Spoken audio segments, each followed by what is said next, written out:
The Greatest Thing in the World by Henry Drummond. This is the introduction. My name is Steve Van Eiderstein, and welcome to the Narrowing Path, Walking the Spiritual Walk.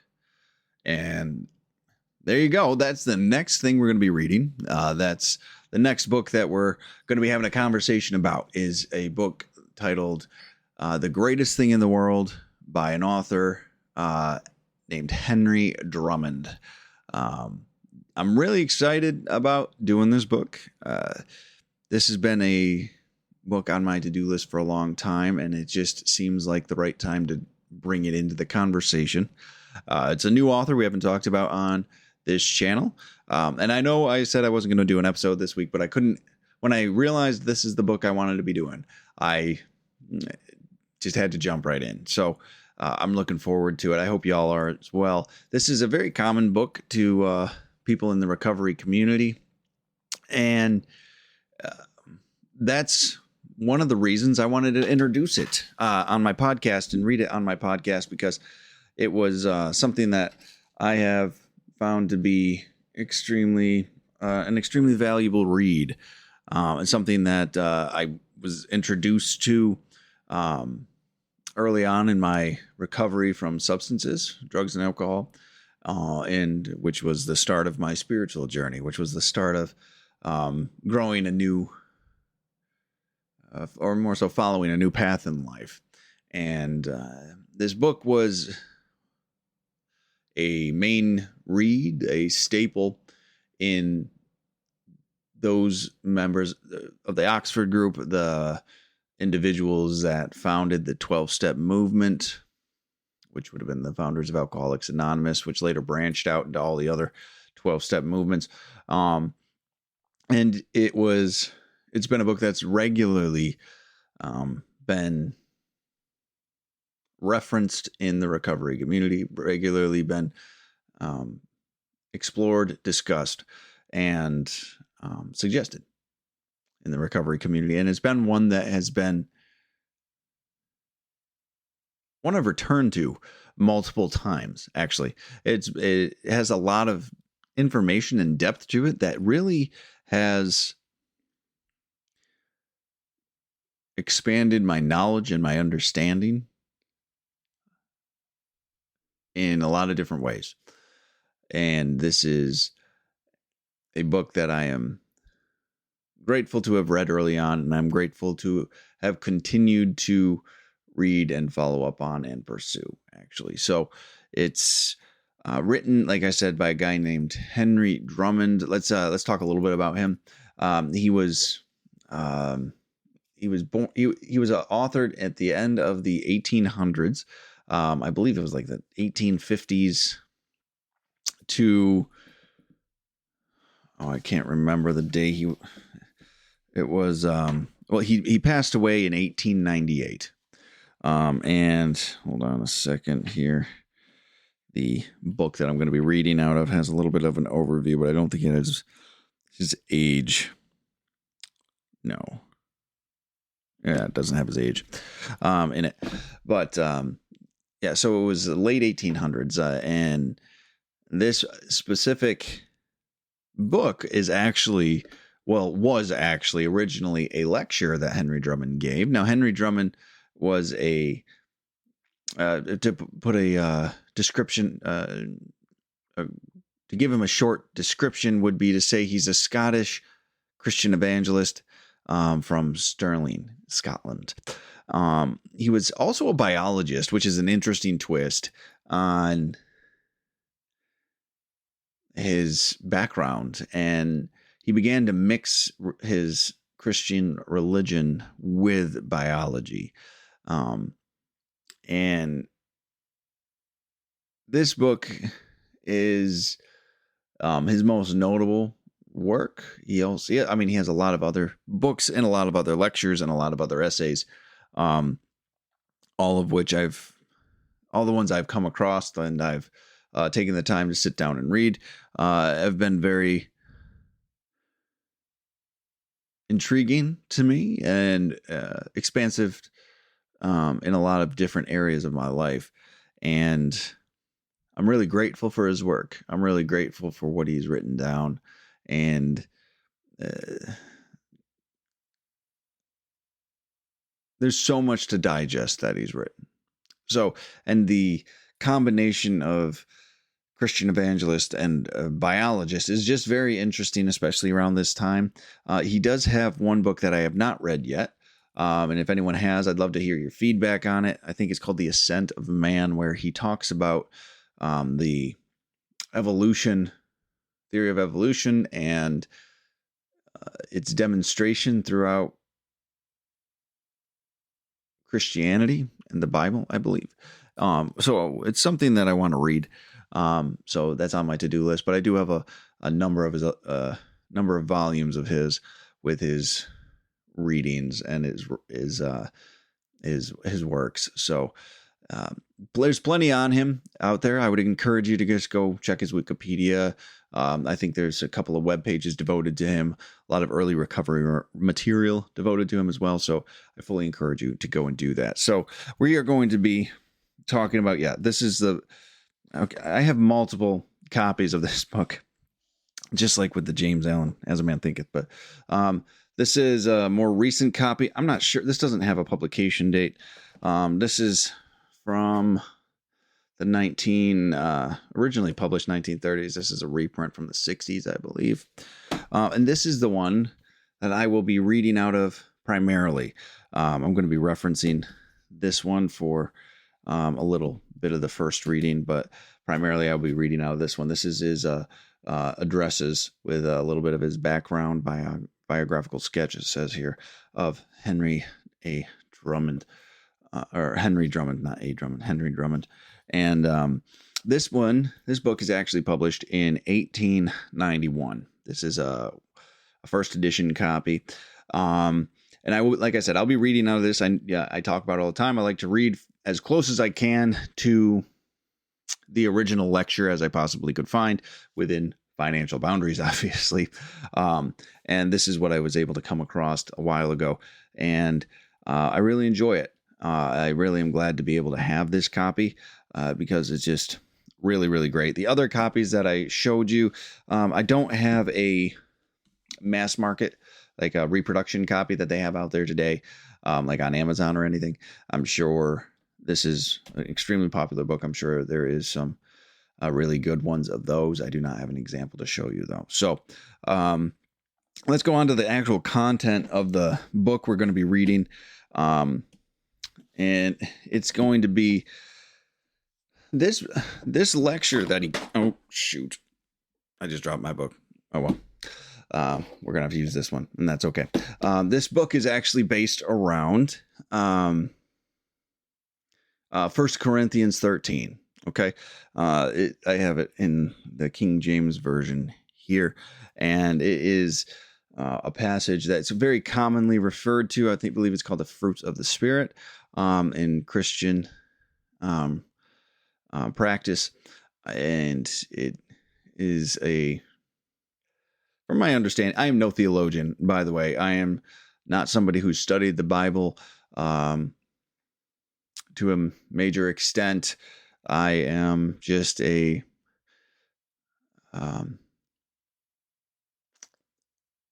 man hungry for spiritual growth, and this is just part of the journey for me.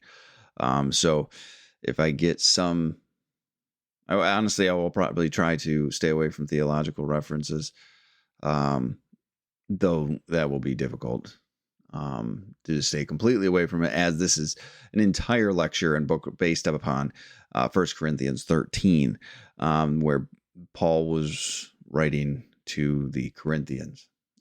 So this book is broken into 4 parts. The first part is the 1 Corinthians 13 reading plus an introduction. We're going to be doing that whole section today. And then there is another part called Love Contrasted, Love Analyzed, and Love Defended. Now, those ones will resume the normal format that I usually do, with a little bit more granular breakdown, a little bit more line by line, maybe paragraph by paragraph type of formatting. This book is probably going to take us a little while to get through. if I'm honest with you. This book is going to be one that is got a lot in it, especially when we come to Love Analyzed. He just gets into perspectives and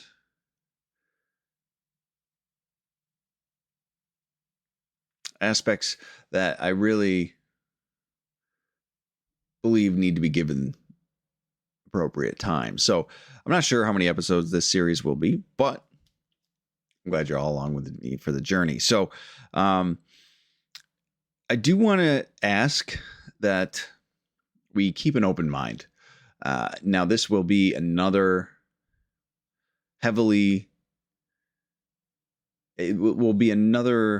reading heavily influenced, obviously, by Christian literature, Christian language. But the premise here is about love. The concept that rings throughout this entire book is about why love is the most important thing. Surprise, the greatest thing in the world is love. And there's so many people, though they might object to maybe some religious dogma or practices or worldviews of Christianity or whatever denomination or this, that, the other thing. This concept of love being of the utmost importance transcends just one religious practice. It transcends our own opinions. It transcends our own desires. This idea of love being an everlasting, eternal principle and force in the world is something that many people get behind. Is something that many people jump into. It's something that many people do believe is the truth and is real. And I am one of those people that believe that love, I don't care about your denomination, if needs to be prioritized. And there's a lot of spiritual practices that believe the same. Now, whether you're a Christian or not, whether you're a spirit of the universe person or a Muslim or a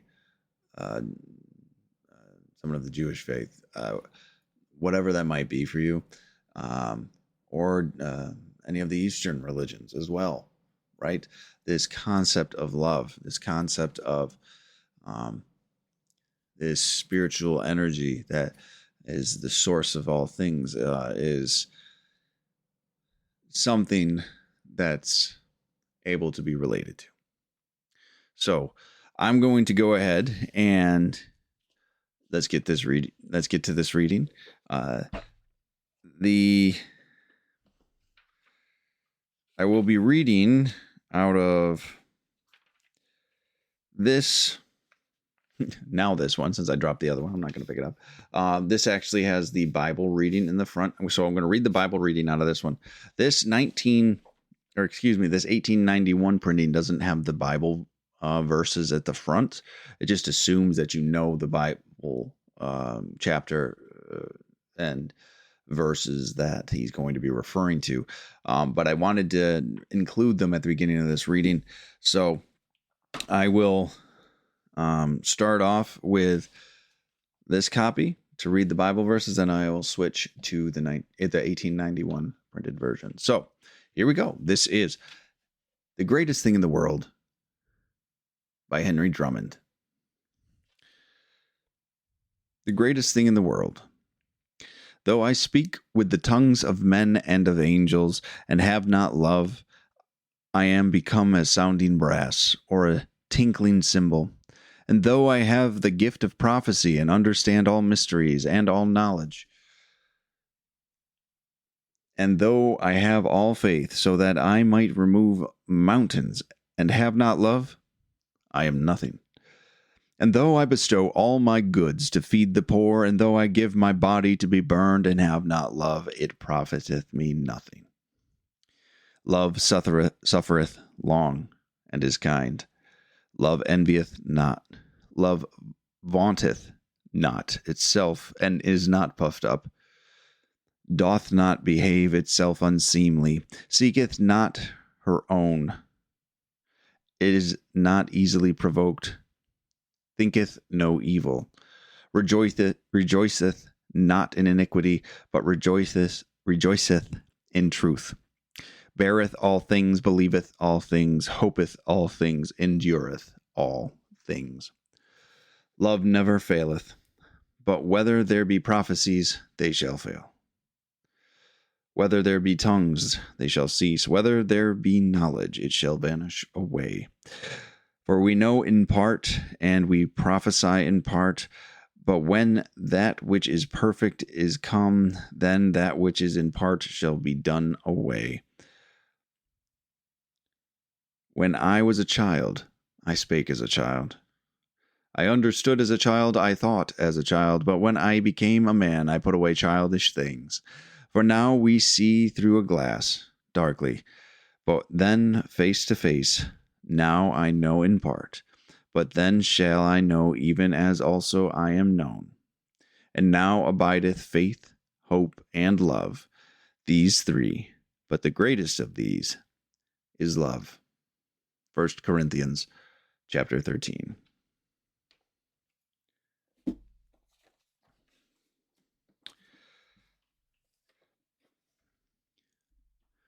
Everyone has asked himself the great question of antiquity as of the modern world. What is the summum bonum, the supreme good? You have life before you. That is the burning question for you to face. What is the supreme object of desire, the supreme gift to covet? We have been accustomed to be told that the greatest thing in the religious world is faith. This has been a keynote for centuries of evangelical religion, and we have learned to look upon that as the greatest thing in the world. Well, we are wrong. If we have been told that, we have been told wrong. I have taken you in the chapter which I have read tonight, 1 Corinthians 13, to Christianity at its source, and there we have read the greatest of these is love. It is not an oversight. Paul was speaking of faith just a moment before. He says, if I have all faith so that I can remove mountains and have not love, I am nothing. It is not an oversight, and it is not a prejudice. A man is apt to recommend to others his own strong point. Love was not Paul's strong point. There is a beautiful tenderness which the observing student can detect as Paul gets old, growing and ripening all through his character. But the hand that wrote the greatest of these is love, when we meet it first, is stained with blood. Nor is Paul's singular in singling out love as the summum bonum. The three masters of Christianity are agreed about it. Peter says, above all things have fervent love among yourselves. And John goes farther, God is love. Love is the fulfilling of the law. Did you ever think what Paul meant by that? In those days, men were working their passage to heaven by keeping the 10 commandments and the 110 other commandments which they had manufactured out of them. Christ came and said, I will show you a more excellent way. If you do one thing, you will do these 110 things, and without ever thinking about it, unconsciously, if you love, you will fulfill the whole law. And you can readily see for yourselves how that comes to be. Take any of the commandments, thou shalt have no other gods before me. If a man love God, you will not have to tell him that. Love is the fulfilling of that law. Take not his name in vain. He should never dream of taking his name in vain if he loved him. Remember the Sabbath day to keep it holy. He should be too glad to have a day to meditate upon the object of his affection. Love would fulfill all these laws. And so if he loved man, you would never require him to honor his father and mother. He would do that without thinking about it. It would be preposterous to tell him not to kill. He would never dream of it. It would be absurd to tell him not to steal. He would never steal from those he loved. He would rather they possessed the goods than that he should possess them. It would be absurd to tell him not to bear false witness against his neighbor. If he loved him, it would be the last thing he would do. And you would never have to tell him not to covet what his neighbor had. He would be rejoicing in his neighbor's possessions. So you see, love is the fulfilling of the law. Now Paul had learned that, and in this argument we have a most wonderful account of the summum bonum.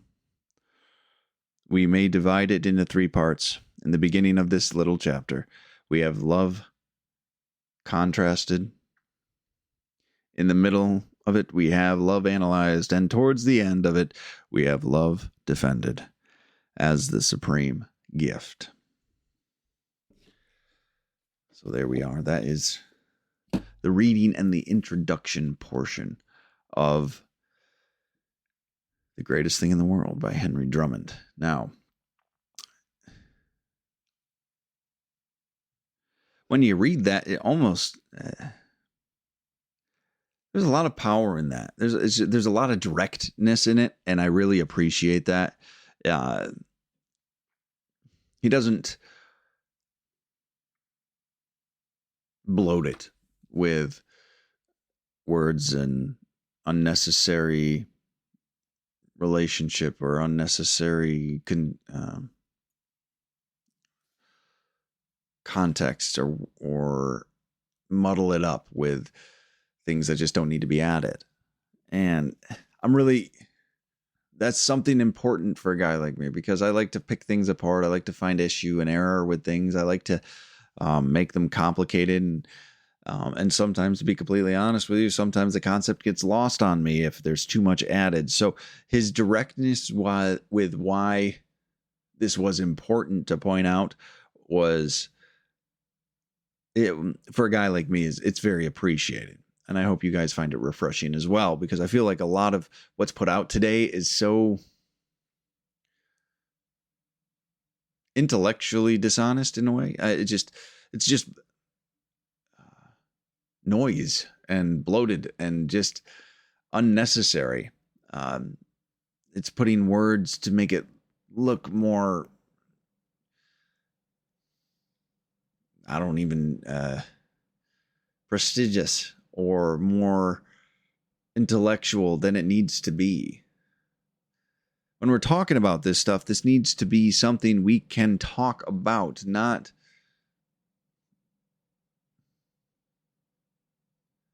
wish we understood the way they were speaking.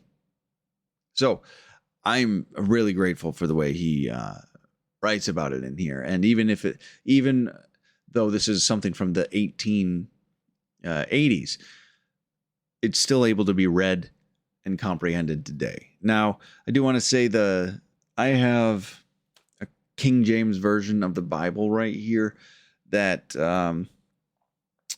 has I have it opened up, and the reading of this chapter uses love instead of charity. Now, I have a couple of Bibles floating around here.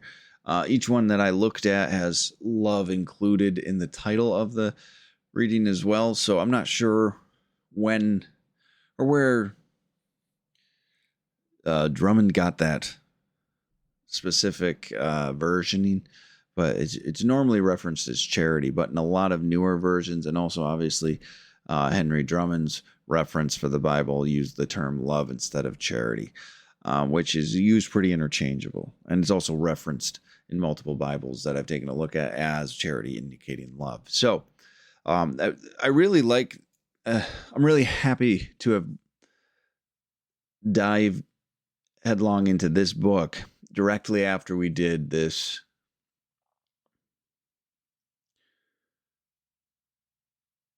series on James Allen's Out from the Heart, because, and if you didn't watch that, I'll leave the link for that playlist at the end.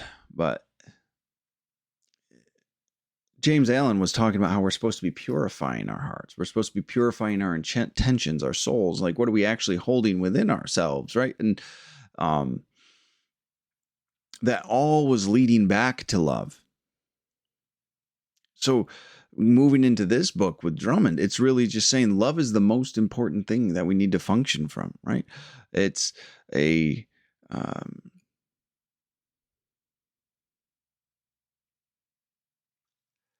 an aligning reading for us. It's something we need to remember in today's day and age. There's so much happening. There's so many things going on today that we need to remember that love is the greatest thing in the world, and the proper application of love too. We can't hide poor boundaries and enabling and codependency behind the false flag of love, right? Love in its truest form, love in its most real form, love in its most beneficial and healthy form is what we're talking about here today. And it's something we need to be reminded of.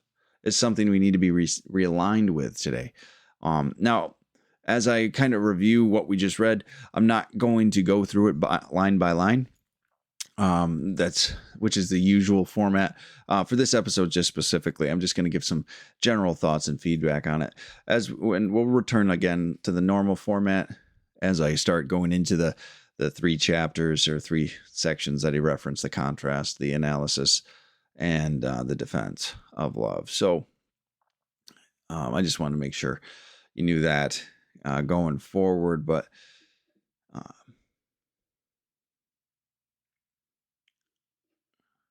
this priority that he's immediately calling out, saying, this is why I'm going to be talking about this. This is why this is important. And this is the understanding that we're going to be going through here. It's beautiful to me. And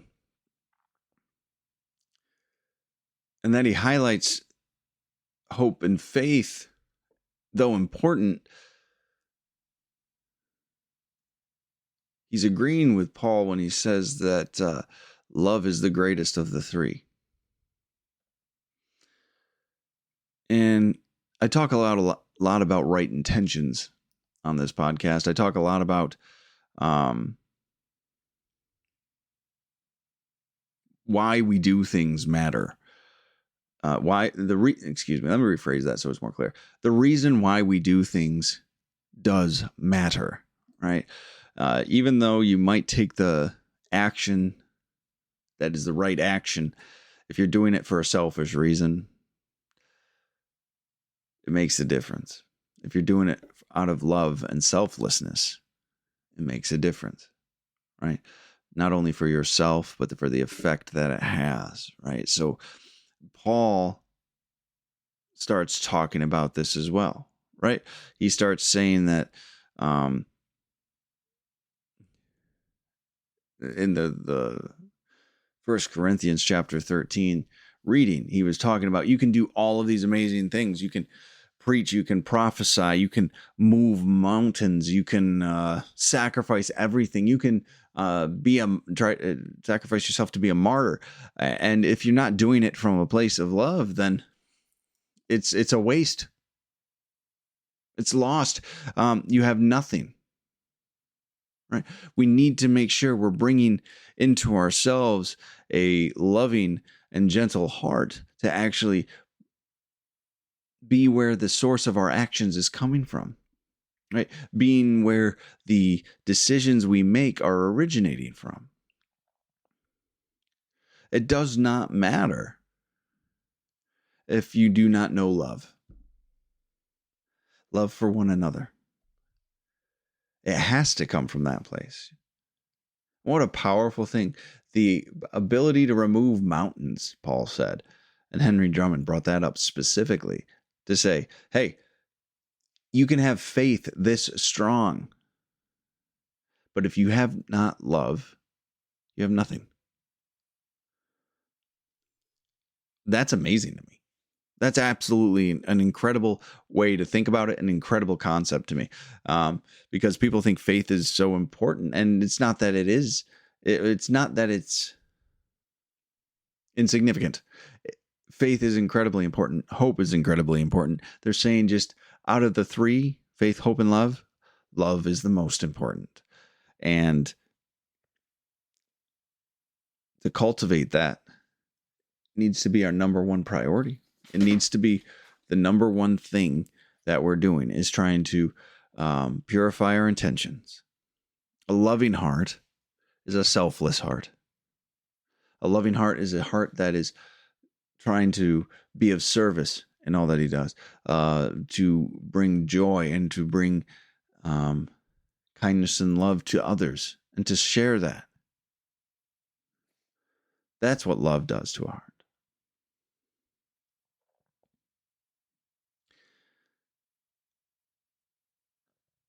And because if it's anything else, it's going to be selfish.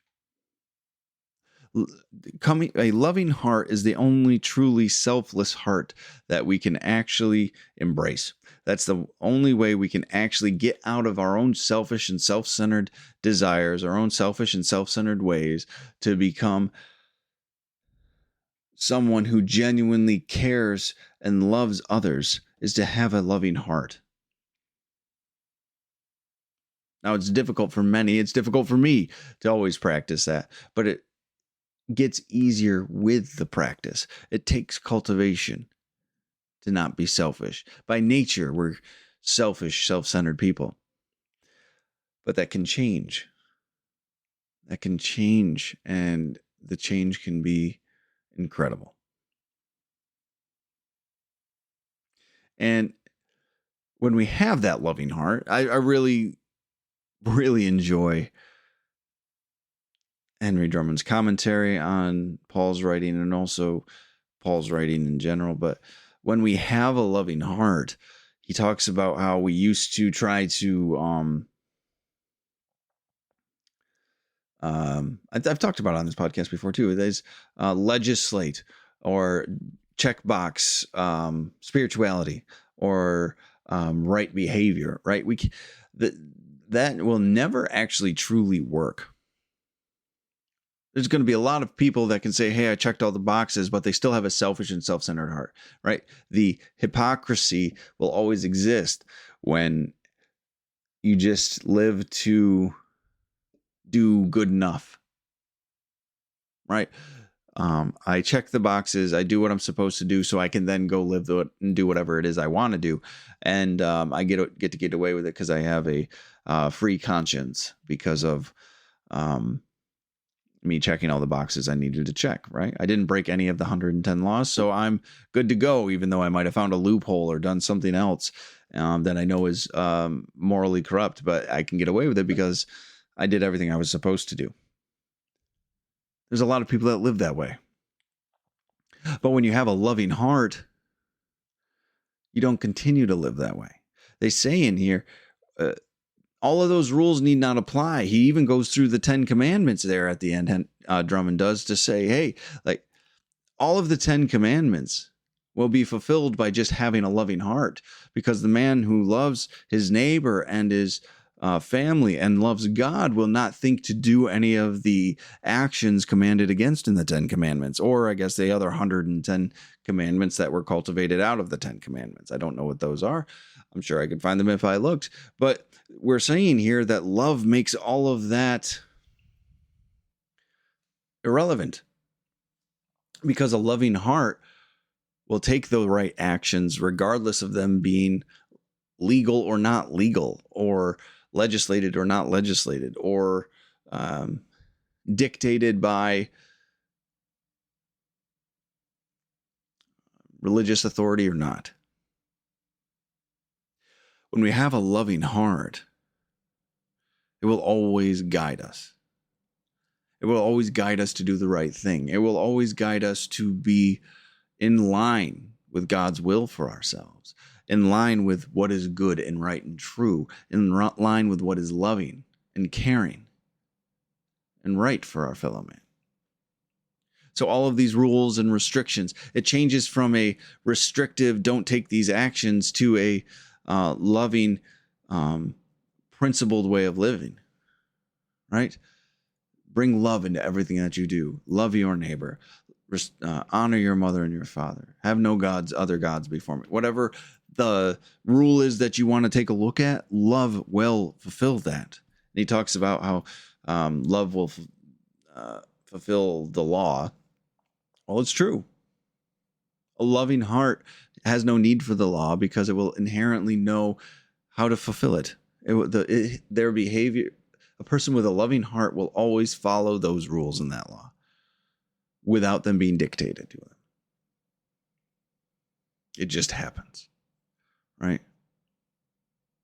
And that it's always, love is eternal. Love is always accessible. Love always has been, and it always will be. It is one of the things that we are constantly rediscovering. It's one of the spiritual truths that people are coming across every 1,000 years or whatever. Like, it's not 1,000. It's usually more frequent than that. But it's just, we deviate, we come back, we deviate a different way, we come back, we deviate another way, we come back to it.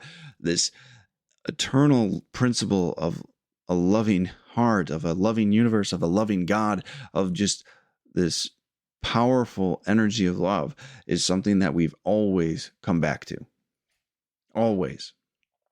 Regardless of time, creed, ethnicity, religion, it always will revert back to love.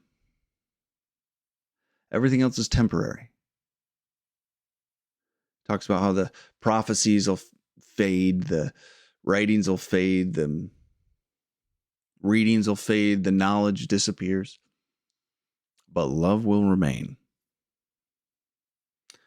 Love will remain, and it will seek to purify. It will seek to right any misunderstandings we have. It will help us grow and direct our lives and our thinking. And that's why it's the greatest thing in the world. And I love that Drummond also brings in the Apostle Paul here, the person that wrote 1 Corinthians 13, was not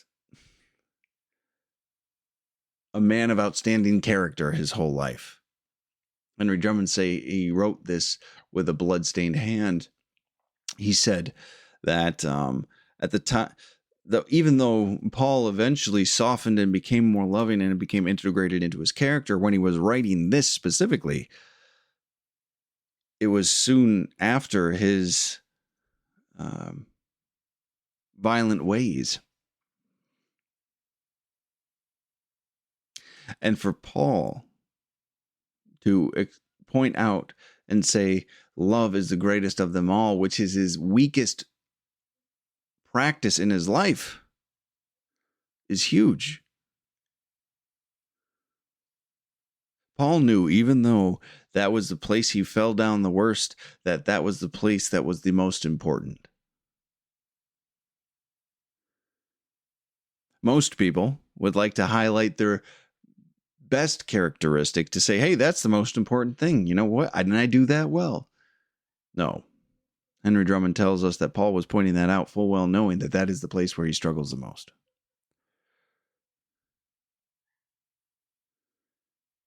And how humble of a statement that is with that understanding in that context.